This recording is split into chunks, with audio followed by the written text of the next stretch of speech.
what were some of the situational spots you wanted to work on hitting-wise this week, and how do you try to recreate that in practice, as I'm sure you've done many times, but there's not 2,000 people at practice, so how do you try to recreate the game-like situation with that? Yeah, I think continuing to put him in pressure situations.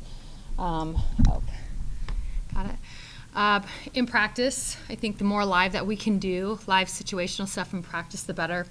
That's something that we always do, but just continuing to put an emphasis on that. I think we've done a really good job putting runners on. It's just moving them over and driving them in. So, beyond the obvious frustration, like we talked about after the games, Missy, like how, when you have the benefit of a little bit more time after to see, like, but as a whole, compared to a year ago, most of the situational hitting spots, you guys are doing better. And if you're down, it's down by like 8 points or 12 points on a small sample. So literally the difference of like one hit or something. That in the big picture, you guys have improved, but after a weekend like last, or the last 2 weekends, you still come away going like, yeah, but in those exact spots, it just didn't quite come through. So how do you kind of strike the balance of there has been improvement, just maybe not in the exact moment that you needed it? yeah, I think it's just understanding the small picture, big picture. Small picture of things that we need to get figured out right now. Big picture, what we're doing in the grand scheme. So those are both things that we talk about a lot. I remember, you guys literally have like in-game, do you have the capability for, when they talk about like heart rate monitor or something from either Catapult or one of those, is that something you guys can see after the fact? I was just curious, like, so is that something, but like in-game, are you able to see that? Maybe not, or not during the game itself, but I mean, from the game statistic, like if a 2-out hitting situation, are you literally able to see after the game, like the player's heart rate actually really did go up or down in that moment? I'm just curious. Yeah. I think for that, it's not necessarily if they can't handle the moment. I think it's just them, like the moment being too big for them. I think it's more of them just understanding that what the moment is requiring. Every time we play a game, the game is going to require something from us, and understanding when that requirement comes, that we need to be able to clutch in those situations. So I think it's just them having a better understanding of what is required at the time to win the game, to get out of a tough inning, to clutch up with something. I think it's more of just understanding the requirement.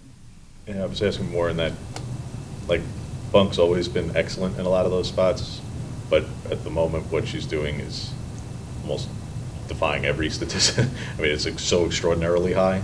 I was just curious, like, if you happen to have that data, does it support that, like, she's literally just as even keel as it gets, not just because her results show that, but because, like, anecdotal data actually shows that, like, she really just is unfazed, because, I mean, she's hitting over, like, 600 in some of these moments. It's pretty unbelievable. Yeah. I just think she's in a great place. I think she's just older. She gets it. She's been doing this for a long time, and I think when you get to that point in your career, things that you would, situations where maybe you would tighten up on or make them bigger than what they are, she doesn't. She wants to play the game the right way, and she wants to go out on her terms. And I think when you decide to go out on your terms, you don't allow things to overtake you. What has Hannah done to improve both situational hitting and just overall? I mean, Pac-12 play, I mean, her averages jumped like 100 points in Pac-12 play, and you've probably faced the best pitchers in the league so far, but you can't play. So what has she done to improve that as much as she has? Yeah, I think Hannah's really, really good at what she does. And I just think you have spots. You have, some times where you might have a little bit of a struggle, and maybe the ball doesn't look as big as you want it to look, or, again, maybe just putting a little pressure on yourself. And then all of a sudden the ball looks like a beach ball, and you're relaxed and you're confident. Like sometimes you just have a moment where it kicks in and you're like, that's right. And then you go after it. And I think that's what you're seeing with Hannah. It's just her just doing what she does. And when she does that, I think she keeps things really simple with her counts and doesn't try to force anything. And I think you're just seeing her being really simple and smooth with what she's doing. Lisa's been out for a while now. What's just her status and prognosis? Yeah, she's still out, but we're hoping to see her soon. Is there hope by end of the season, though? I mean, it's not like is the possibility that she could be out for the rest of the way, or? I hope not. We're just waiting, It's, she's just still out, so hopefully we'll get her. We need her right now. We need all of our athletes, but we're just all we can do is wait. I talked to Coach Berg yesterday. She said, their team isn't where they want to be, but she's still seeing the fight in them, and especially this year with the Pac-12 tournament, the season's never over, even at this point of the year. So, what are the challenges of facing a team that is their record may not be where they want, but they still fight every game? Yeah, I don't think like you can look at statistics, you can look at all different things. We don't get caught up into that. I mean, every game that we play in the Pac is tough.